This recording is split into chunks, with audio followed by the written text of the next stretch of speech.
प्रणाम दोस्तों। विनायक दामोदर सावरकर भारतीय इतिहास का एक ऐसा नाम जिसको उसी के देशवासियों ने भुला दिया था। उनके बारे में पढ़ाना तो दूर की बात है, किंतु उनके बारे में इतना ज़्यादा पिछले दशकों में झूठ गढ़ा गया कि उनके बारे में जानना लगभग नामुमकिन हो जाता है। ये बात है तकरीबन आज से 2 वर्ष पहले की, जब रणदीप हुड्डा ने अपनी मूवी स्वतंत्र वीर सावरकर का सिर्फ पोस्टर अनाउंस किया था। जब मैंने कमेंट्स खोले तो मुझे लगा कि कौन है व्यक्ति और क्यों सब इससे इतनी नफरत करते हैं। पहले तो मुझे उतना फ़र्क नहीं पड़ा, लेकिन धीरे धीरे मैंने उनके बारे में जानना और पढ़ना शुरू किया। पहले मैंने सारी खराब बातें जानी और फिर मुझे असलियत समझ में आने लगी जब मैंने खुद से पुस्तकों को पढ़ना शुरू किया। कमाल की बात है कि उनके बारे में 1, 2, 3 नहीं बल्कि 12 झूठ गढ़े गए हैं। इतने सारे झूठ जिनको मैं शायद इस वीडियो में कवर भी ना कर पाऊँ। और ये बात भी मैं बता देना चाहता हूँ कि ये सिर्फ एक वीडियो में नहीं बना रहा हूँ, क्योंकि अगर मैं सिर्फ एक वीडियो बनाऊंगा तो ये 2 घंटे की होगी। इसलिए मैं 7 तारीख से 28 तारीख तक इस पूरी सीरीज़ को चलाने वाला हूँ, जिसका नाम है प्रोजेक्ट स्वतंत्र वीर सावरकर। जो पहला वीडियो है वो उनके 6 झूठों के बारे में है, फिर अगला वीडियो उनके बाकी 6 झूठों पर होगा।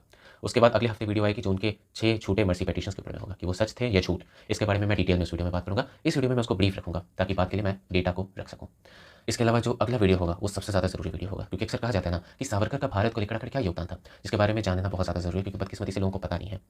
जो चीज़ें बहुत ज़्यादा पढ़ने के बाद में समझ आती है, बहुत ज़्यादा जानने के बाद में समझ में आती हैं, वो सारी बातें मैं यहाँ पे सामने रखूँगा कि असलियत में उनका क्या योगदान था और क्या क्या उन्होंने किया था। फिलहाल हम उनके ऊपर में लगे 6 झूठों के बारे में बात करेंगे और उनको डिबंक करेंगे, जो आज के समय में बदकिस्मती से लोगों को लगता है कि सच है। तो इसी के साथ मैं इस वीडियो को अब शुरू करना चाहता हूँ। पहला झूठ जो उनके बारे में फैलाया जाता है वो ये है कि उन्होंने अंग्रेज़ों से माफ़ी मांगी थी और पेटिशन लिखा था। ये बात सच है कि उन्होंने पेटिशन लिखा था, लेकिन जो दूसरा साइड है वो कोई नहीं बताता है कभी भी। दूसरा साइड ये है जिसके बारे में अक्षय जोग अपने article mercy petitions myth and fact में बताते हैं, जहाँ पे अक्सर ही लोग सावरकर जी की पेटिशंस को तो हमेशा हाईलाइट करते हैं, लेकिन कभी सावरकर जी की पुस्तक माई ट्रांसपोर्टेशन फॉर लाइफ की बात नहीं करते। इस पुस्तक में सावरकर जी खुद सामने से लिखते हैं कि उन्होंने ऐसा क्यों किया था। वो लिखते हैं कि जेल में रहने का कोई फ़ायदा नहीं था, जेल में वो सड़ के मर जाए या कुछ भी, उससे वो कुछ भी काम नहीं कर पाते, और 50 साल बर्बाद करने का क्या ही मतलब बनता था। इसलिए उन्होंने ऐसा किया था और बाकी प्रिजनर्स के लिए भी लिखते थे, जिसके बारे में हम अगली वीडियो में ढंग से बात करेंगे। वो सामने से लिखते हैं कि जब वो बाहर आके काम कर सके तो ज़्यादा बेहतर होगा, बल्कि काला पानी में खराब हालत में रह के काम करने से। वो समझाते भी हैं इसके बारे में। और दूसरा जो एक बहुत ज़रूरी बात है जिसके बारे में विक्रम संपत अपनी पुस्तक Savarkar echoes from a forgotten past के पेज 355 से बताते हैं कि सावरकर जी ने भले अपने पेटिशन में नॉन वायलेंस की बात की हो, गांधी मॉडल की बात की हो या ऐसे किसी भी बातों की बात की हो, किंतु उसके 2 साल बाद जब वो माई ट्रांसपोर्टेशन फॉर लाइफ अर्थात मेरा आजीवन कारावास अर्थात माझी जन्म टेप लिखते हैं, तो इन सारी बातों से डिसएग्री करते हैं। वो इन सारी बातों से डिसएग्री करते हैं और वायलेंस का सपोर्ट करते हैं, लोकमान्य तिलक के मॉडल को सपोर्ट करते हैं जो उनके पेटिशंस में कहीं नहीं था। इन सारी बातों से यही बात समझ में आती है और इसी बात का विक्रम संपत कंक्लूजन भी निकालते हैं कि जो पेटिशंस थी वो बस एक स्ट्रैटेजी थी बाहर आने की, क्योंकि जेल में रहने का कोई फ़ायदा नहीं होता था।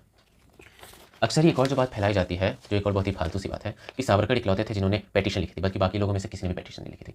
ये भी एक बहुत ही खराब झूठ है। एक आर्टिकल है रीडिस्कवरिंग सावरकर पे, सावरकर मर्सी पेटिशंस, उसको भी मैं लिंक में डाल दूंगा, डिस्क्रिप्शन में उसका लिंक डाल दूंगा, जो मैं चाहूँगा कि आप जरूर पढ़ें। किंतु असलियत ये है कि काला पानी से कई सारे प्रिजनर्स थे जिन्होंने पेटिशन लिखी थी, जिनमें बैरिन घोष, ऋषिकेश, नंद गोपाल, सुधीर कुमार सरकार आते हैं। इसके अलावा कम्युनिस्ट पार्टी के को फाउंडर S.A. दांगे भी थे जिन्होंने मर्सी पेटिशन ब्रिटिशर्स को लिखी थी। ये बात लोगों को अक्सर ही मालूम होनी चाहिए, क्योंकि कम्युनिस्ट आज के टाइम में सबसे ज़्यादा सावरकर जी का मजाक उड़ाते हैं, जो बहुत ही अटर लेवल ऑफ हिपोक्रेसी है। उसके अलावा सचिंद्रनाथ सान्याल और राम प्रसाद बिस्मिल ने भी पेटिशन लिखा था। सचिंद्रनाथ सान्याल और बिस्मिल जी इन दोनों ने अपनी ऑटोबायोग्राफी में सामने से अपने पेटिशंस की बात करी थी, जैसे सावरकर जी ने भी की थी, लेकिन इन सारी बातों को दबा दिया गया ताकि सावरकर जी को बदनाम किया जा सके। उसके अलावा बाग अली खान ने भी मर्सी पेटिशन ब्रिटिशर्स को लिखा था, और ये कोई खराब बात नहीं होनी चाहिए, क्योंकि ये तब का एक लीगल राइट होता था। ऐसे एक्ट्स थे जिनके थ्रू लोग पेटिशन लिखें, जिसको आज की भाषा में बेल कहा जाएगा, और जेल से बाहर आ सके।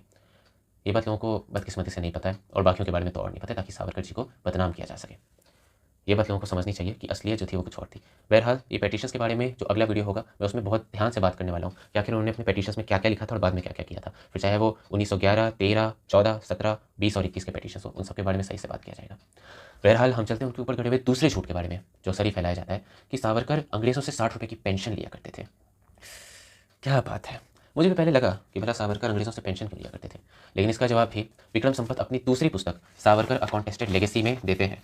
वो बताते हैं सावरकर और कॉन्टेस्टेड लेगेसी के पेज नंबर 219 में कि जितने भी पॉलिटिकल प्रिजनर्स हुआ करते थे जो जेल के बाद हाउस अरेस्ट में अक्सर रहते थे, उनको अलाउंस दिया जाता था जब तक वो प्रॉपर तरीके से काम ना कर सके और जब तक उनके पास में कोई प्रॉपर सोर्स ना हो जिसके थ्रू वो पैसा कमा सके। अंग्रेज उन सभी को अलाउंस दिया करते थे। ये सावरकर जी को कोई स्पेशल ट्रीटमेंट नहीं था। सावरकर जी ने जब 1924 में इसके लिए अप्लाई किया था तो अंग्रेज़ों ने उनकी इस रिक्वेस्ट को खारिज कर दिया था, किंतु हाउस अरेस्ट सिर्फ 1929 तक का ही था, लेकिन उसके बावजूद भी उनके हाउस अरेस्ट को बढ़ा दिया गया था। तब अंग्रेज़ों को मजबूर होकर उनको अलाउंस देना पड़ा था, और ये अलाउंस सिर्फ 1937 तक उनको मिला था, जब तक उनका हाउस अरेस्ट रहा। क्योंकि अक्सर एक झूठ गढ़ा जाता है कि सावरकर जी ने मरते दम तक अंग्रेज़ों से 60 रुपये की पेंशन ली थी। ये लोग ना कभी ढंग से कुछ पढ़ते हैं ना कुछ जानने की कोशिश करते हैं, बस किसी ने क्लेम कर दिया और उसकी सुन लेते हैं। और हाँ, मैं भी सिर्फ क्लेम नहीं कर रहा हूँ, मैं नीचे में एक अच्छा खासा 2 आर्टिकल्स में डाल दे रहा हूँ। पहला जो इसी बारे में बात करते हैं, और दूसरा अगेन रीडिस्कवरिंग सावरकर से होगा, जहाँ पे बताया जाता है कि गांधी जी को 400 से 550 तक की अलाउंस दी जाती थी और नेताजी सुभाष चंद्र बोस को 250 रुपये की अलाउंस दी जाती थी, लेकिन सावरकर जी को सिर्फ 60 रुपये की अलाउंस दी जाती थी, वो भी उनके सारी फैमिली प्रॉपर्टी ले लेने के बाद में और उनकी बैरिस्टर की डिग्री ले लेने के बाद में और उनको हाउस अरेस्ट में रखने की वजह से। इसके बारे में कोई नहीं बताता है। मैं पहले सोचा कि हो सकता है कि नई बातें फैलाई जा रही होंगी, इसलिए मैंने 1950s का धनंजय कीर वाला पुस्तक खोला, जो मुझे किसी तरह से मिल गया था। जब मैंने इस पुस्तक को खोला तो मुझे पता चला कि ये धनंजय कीर की पुस्तक 219 में भी इस बात का वर्णन मिलता है, जहाँ पे बताया गया था कि उनके पास में साधन था नहीं, इसलिए उनको 60 रुपये मिलते थे। और यही बात विक्रम संपत भी सावरकर अकॉन्टेस्टेड लेगेसी के पेज नंबर 112 से 114 के बीच में स्पष्ट तौर पर समझाते हैं। किंतु लोगों को पढ़ना लिखना आता ही कहाँ है। तो है तीसरे और सबसे ज़्यादा अटपटे झूठ के ऊपर में जो सावरकर जी के ऊपर में फैलाया गया है, वो ये है कि सावरकर जी ने टू नेशन थ्योरी दी थी। इससे ज़्यादा बेकार बात ना मैंने कभी सुनी है, ना कभी सुन सकता हूँ। अक्सर इस चीज़ को जोड़ा जाता है कि सावरकर जी ने टू नेशन थ्योरी दिया था और टू नेशन थ्योरी के बाद ही पाकिस्तान की नींव रखी गई थी, मतलब सावरकर जी की वजह से पाकिस्तान बना था और विभाजन हुआ था। बहरहाल ये लोग हमेशा ही सैयद अहमद खान का नाम भूल जाते हैं, जिन्होंने 1888 में ही टू नेशन थ्योरी दे दी थी, जब सावरकर जी महज 4 साल के छोटे बच्चे थे। सावरकर जी ने टू नेशन थ्योरी नहीं दी थी और सैयद अहमद खान ने दी थी, तो फिर भला वीर सावरकर ने ऐसा क्यों कहा था कि I have no quarrels with mister Jinnah's two nation theory. बहरहाल इस बात का जवाब है विक्रम संपत अपनी पुस्तक सावरकर अ कॉन्टेस्टेड लेगेसी के पेज नंबर 347 में करते हैं। ये जो इंटरव्यू था सावरकर जी ने काल न्यूज़पेपर को दिया था 15 अगस्त 1943 को।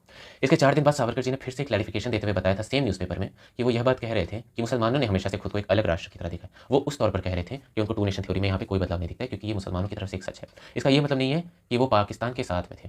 वो ये बात अंत में स्पष्ट कर देते हैं कि हिंदू महासभा के जितने भी लोग हैं वो सब पाकिस्तान को हर हाल में अपोज करते रहे अंत तक। इस पूरी बात को कभी कोई स्पष्ट करके बताया ही नहीं लगता है। फिर वही बात आ जाती है, बोलना सब चाहते हैं लेकिन पढ़ना कोई नहीं चाहता। भद्दा झूठ जो सावरकर जी के ऊपर में लगाया जाता है वो ये है कि उन्होंने एक ब्रिटिश महिला मार्गरेट लॉरेंस का RTE किया था। इसके बारे में कोई एविडेंस नहीं मिलता, इसका कोई सबूत नहीं है। इसके बारे में खुद विक्रम संपत और वैभव पुरांद्रे भी सामने से आकर बताए थे कि अंग्रेज सालों साल तक सावरकर जी पे नजर रखते थे। ये क्लेम करना कि उन्होंने एक ब्रिटिश महिला के साथ में ऐसे दुष्कर्म किए हो और इसके लिए अंग्रेजों ने उनको 4-5 महीने जेल में रखा हो, इसका कोई डेटा नहीं मिलता है। जबकि वो सारे के सारे पेपर्स, सारा का सारा रिकॉर्ड आज भी अवेलेबल है। ऐसा कोई डेटा नहीं मिलता है जहाँ पे ऐसा क्लेम किया जा सके। इसके लिए मैंने एक आर्टिकल का इस्तेमाल किया है, जिसको मैं पूरी तरह से डिस्क्रिप्शन में डाल दे रहा हूँ। मैं चाहूँगा कि आप उसको बेशक पढ़ें और असली सच को जानें। इसके अलावा कि भला ये क्लेम आखिर आता कहाँ से है। फिर धनंजय कीर की पुस्तक वीर सावरकर के पेज नंबर 25 पर पता चलता है कि कोई बाबा थे, एक ढोंगी बाबा, जो सावरकर जी से मिले थे जब वो नासिक में रहा करते थे। उन दोनों में कुछ कुछ बातें हुई थी और सावरकर जी ने बड़े आराम से उसको हरा दिया था, क्योंकि वो बकवास बातें कर रहा था। इसके बारे में खुद सावरकर जी अपनी autobiography inside the enemy camp में भी लिखते हैं कि उससे मिलने के कुछ समय बाद पता चला कि उस व्यक्ति ने मार्गरेट लॉरेंस नाम की महिला के साथ में ऐसा दुष्कर्म किया था और उसको 4-5 महीने जेल में रखा गया था। लेकिन पता नहीं कहाँ से नाम ही बदल दिया गया। फिर वही बात, पढ़ना लिखना नहीं है लेकिन खुद को जीनियस समझना है। दूसरा एक बहुत ज़्यादा ज़रूरी और जो बहुत ही ज़्यादा इंपॉर्टेंट क्लेम है, जो झूठ एक और गढ़ा जाता है, और ये बात लगभग हर किसी ने फैला के रखी हुई है कि सावरकर जी ने खुद को वीर का टाइटल दिया था। ये क्लेम आता है उनकी एक बायोग्राफी से, जिसका नाम था life of barrister Savarkar by Chitragupta. एक जो क्लेम था जो पब्लिशिंग हाउस के मालिक ने किया था सावरकर जी के देहांत के तकरीबन 20 वर्ष बाद, वो ये था कि सावरकर जी ने ही चित्रगुप्त नाम से लाइफ ऑफ बैरिस्टर सावरकर लिखी थी और उसमें खुद को वीर करार दिया था। किंतु जब मैंने इसके बारे में सर्च किया तो पता चला कि ये भी एक झूठ ही है। इसका भी मैंने नीचे लिंक दे दिया है, डिस्क्रिप्शन में एक पूरा लिंक अवेलेबल है, जहाँ पे मैंने बताया है कि life of barrister Savarkar Savarkar ji लिख ही नहीं सकते थे, क्योंकि वो पुस्तक साउथ से पब्लिश हुई थी और जब वो पब्लिश हुई थी तब सावरकर जी महाराष्ट्र में थे हाउस अरेस्ट के अंदर में। तो भला वो साउथ इंडिया में अपनी बुक को कैसे पब्लिश करते। एक और बात थी, जब उन्होंने इनसाइड द एनिमी कैंप लिखा ही था तो भला वो लाइफ ऑफ बैरिस्टर सावरकर एक सूडोनेम के अंदर में भला लिखते ही क्यों। वो जाहिर सी बात थी कि ऐसा कभी हुआ ही नहीं था। बल्कि 1924 में स्वतंत्र वीर विनायक राव सावरकर करके ऑलरेडी एक मराठी बायोग्राफी अवेलेबल थी, तो ये कहना कि 26 में पहली बार उनको वीर कहा गया था एक अच्छा खासा झूठ था, जिसमें लोग आ गए थे और बदकिस्मती से मैं भी उन लोगों में से एक था जिनको लगा था कि ये बात सच है। लेकिन सोचने वाली बात यह है कि सावरकर जी भला अपने बारे में आधी अधूरी बातें क्यों लिखते हैं। यही बात है कि जो पहला एडिशन था वो एक दूसरे पब्लिशिंग हाउस से पब्लिश किया गया था, और जो दूसरा एडिशन था लाइफ ऑफ वीर सावरकर करके, ये दूसरे पब्लिशिंग हाउस से निकला था। तो भला दूसरे पब्लिशिंग हाउस के मालिक कैसे क्लेम कर सकते हैं कि इसको सावरकर ने लिखा था। जाहिर सी बात है कि शायद उन्हें कुछ मिला होगा, मुझे नहीं पता।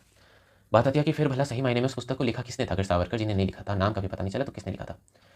लंदन डेज में सावरकर जी के साथ में उनके एक बहुत ही करीबी दोस्त थे जिनका नाम था VVS अय्यर, और अय्यर उसी पब्लिशिंग हाउस में काम करते थे जहाँ से लाइफ ऑफ बैरिस्टर सावरकर निकली थी। कमाल की बात यह है कि उस पुस्तक में सावरकर जी के भारत में जो समय रहे थे, चाहे वो नासिक भागुर में रहे हो, उसका डेटा बहुत कम मिलता है, किंतु उनके लंदन डेज के बारे में बहुत सारा डेटा मिलता है। बहुत जाहिर सी बात है कि ऐसी पुस्तक को कोई ऐसा ही व्यक्ति लिख सकता है जो सावरकर जी के बहुत नज़दीक रहा हो। इसलिए ये मानने में कोई गलती नहीं होगी कि VVS अय्यर ही थे जिन्होंने लाइफ ऑफ बैरिस्टर सावरकर लिखी थी। रही बात उनको वीर का टाइटल कौन दिया था, तो शिवाजी जयंती 1924 में वामनराव जोशी जी ने सही मायने में उनको स्वतंत्र वीर का तमगा दिया था। इससे पहले यही तमगा गांधी जी ने भी दिया था, जब उन्होंने सावरकर भाइयों के लिए एक पत्र लिखा था, और उससे पहले भी एक उर्दू के न्यूज़पेपर में इसका वर्णन मिलता है। ये सारी बातें नीचे डिस्क्रिप्शन में आपको मिल जाएंगी, मैंने इसका भी लिंक आराम से दे दिया है।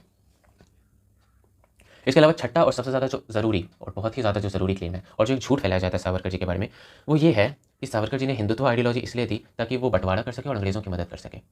बहरहाल ये बात भी आराम से डिबंक हो जाती है, क्योंकि हिंदुत्व आइडियोलॉजी के साथ में वो 1923 में आए थे और उनको 1937 तक फिर भी हाउस अरेस्ट में रखा गया। भला अंग्रेज़ क्यों उनको फिर भला 14 साल के लिए या 15 साल के लिए हाउस अरेस्ट में रखते, अगर हिंदुत्व उन्होंने अंग्रेज़ों की मदद के लिए ही बनाया था। ये बात तो यहीं पर डिबंक हो जाती है। बात इस बात की आती है कि क्या सावरकर एंटी मुस्लिम थे, क्या वो एंटी माइनॉरिटी थे, या फिर क्या वो हिंदू सुप्रीमेसी में मानते थे। इसका जवाब भी उन्होंने खुद सामने से शौकत अली को दिया था। शौकत अली और वीर सावरकर तकरीबन नवंबर 1924 में मिले थे। जो शौकत अली को नहीं जानते हैं वो जाके सर्च कर लें। दोनों में अच्छा खासा कन्वर्सेशन हुआ था, जिसका भी लिंक मैंने डिस्क्रिप्शन में दे दिया। वहाँ पे सावरकर जी कई सारी बातें बताते हैं, समझाते हैं। वो मोटा मोटी यही बात कहते हैं कि जब तक मुसलमान अपना कट्टरवाद नहीं छोड़ेंगे, हिंदू भी अपना कट्टरवाद नहीं छोड़ेंगे। यदि आप कन्वर्ट करेंगे तो हम भी शुद्धि मूवमेंट के साथ में आके काम करते रहेंगे, क्योंकि उस समय तक खिलाफत मूवमेंट हो चुका था और वो बहुत ही खराब समय रहा था। वो एक ऐसा समय था जिसने सावरकर जी के अंदर के हिंदुत्व को जगा दिया था। ये पहली बात होती है। अब दूसरा लिंक जो है वो भी मैंने डिस्क्रिप्शन में दे रखा है, जो उनके जीवन का अंतिम इंटरव्यू था। उस इंटरव्यू में जो इंटरव्यू था वो सावरकर जी से 2 सवाल करता है, जो बहुत ज़्यादा ज़रूरी है। कई सवालों में वो 2 सवाल मैं चाहूँगा कि आप उनके जवाब ज़रूर पढ़ें। जहाँ पे उनसे पूछा जाता है कि वो किस तरीके का भारत चाहते हैं, उनके सपनों का भारत कैसा है। सावरकर जी कई बातें बोलते हैं, जिसमें से वो ये भी बात कहते हैं कि उनका जो भारत होगा वो पूरी तरह से लोकतंत्र के ऊपर में चलेगा। कोई किसी के साथ में कुछ भी गलत नहीं होगा, किसी को भी डोमिनेट नहीं किया जाएगा। इसके बाद का अगला सवाल होता है जो उनसे पूछा जाता है कि कई लोग कहते हैं कि आप एक कट्टरवादी हैं क्योंकि आप हिंदू राष्ट्र में मानते हैं। जिसके बाद में सावरकर जी बहुत सही तरीके से बताते हैं कि आखिर हिंदू का क्या मतलब होता है। जो भारत भूमि को अपनी पुण्य भूमि, पितृभूमि और कर्म भूमि माने, वो हिंदू कहलाएगा। चाहे वो राजनीतिक तौर पे कई सारे पारसीज हो सकते हैं, ज्यूज हो सकते हैं, जो पॉलिटिकली असिमिलेट हो सकते हैं, क्रिश्चियंस हो सकते हैं। बस एक ही प्रॉब्लम होती है जो है मुस्लिम माइनॉरिटी की। वो एक है जो इस चीज़ को ज़्यादा मानना नहीं चाह रहे हैं। तो ओवरऑल जो है हिंदू जो है वो एक थॉट प्रोसेस है, जो भारत के इतिहास को, भारत के वर्तमान को और भारत के भविष्य को आपस में जोड़ता है। अंत में वो एक बहुत ज़रूरी बात कहते हैं कि वो लोग जो मुझे एक कट्टर हिंदू समझते हैं या किसी तरीके का फैनेटिक, ल्यूनेटिक, कम्युनलिस्ट या बिगट समझते हैं, वो किसी तरीके के सपने में जी रहे हैं। बहरहाल अंततः वो एक बहुत ही खूबसूरत बात कहते हैं कि मैं गधों को घोड़े की तरह नहीं सोचवा सकता। तो यहाँ पे मैं इस वीडियो को खत्म करना चाहूँगा, जहाँ पे मैंने सावरकर जी के 6 झूठ जो थे उनको मैंने डिबंक किया है। सारी की सारी बातें जो है वो आपको डिस्क्रिप्शन में मिल जाएंगी और मैं चाहूँगा कि आप उनको भी पढ़ें, क्योंकि मैं नहीं चाहता कि आप मेरी बात या किसी और की बात सुनें। मैंने आपको अपनी तरफ से सारे साइटेशंस दिए हैं। ये थे वो 6 झूठ, और अगले 6 झूठ को भी मैं बहुत जल्द लाऊंगा आपके सामने। बहरहाल इसको यहीं पे खत्म करते हैं। प्रणाम।